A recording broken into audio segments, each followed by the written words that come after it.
And what we want to do with this, squish that up,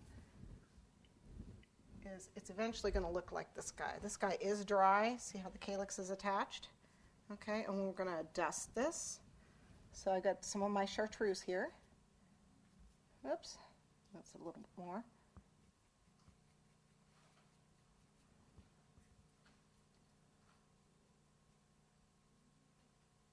Be careful with it because you'll end up getting it on the white and then you'll be sorry. So just a little bit of the green.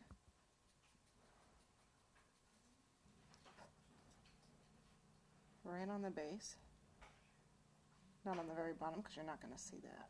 So just on the side here. Okay. And then I'm going to use a little bit of my water, or I might end up using some glue, and very carefully attach it here. Okay, so it's like a little bottom to your teacup. But be careful, it's going to be very fragile. Okay, so you want to do that like last minute. I'm going to let that water solidify a little bit. Here's this little piece I did earlier. Remember the little handle? This is the handle that we did. And again, I actually am going to use a little bit of piping gel to attach this. We're just going to put it on the side of the cup someplace, probably right here. Okay. So I'm going to let this sit for a few minutes over here.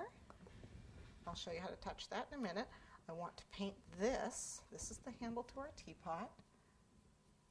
And what we're going to do with this is we're actually going to attach some leaves to it once we put it on our cake. And so I wanted to give this some shading with the chartreuse. I really like this color, and it just makes it look so much more realistic.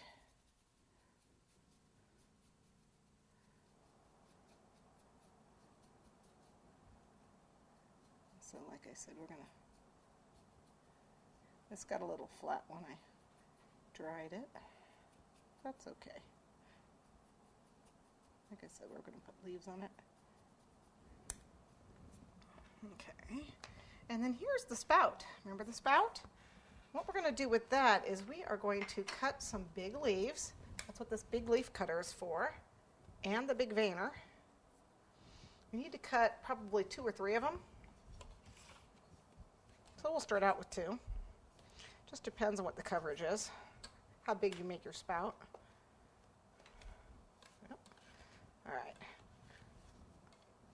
So we cut 2 leaves out of here. There's one. Oh, that's pretty.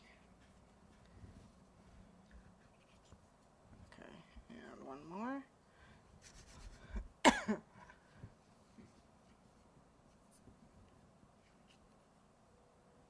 Okay.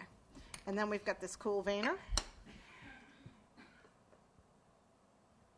And we're going to just normally I use foam. Use some foam to press it on, but I didn't. I'm just going to rub it.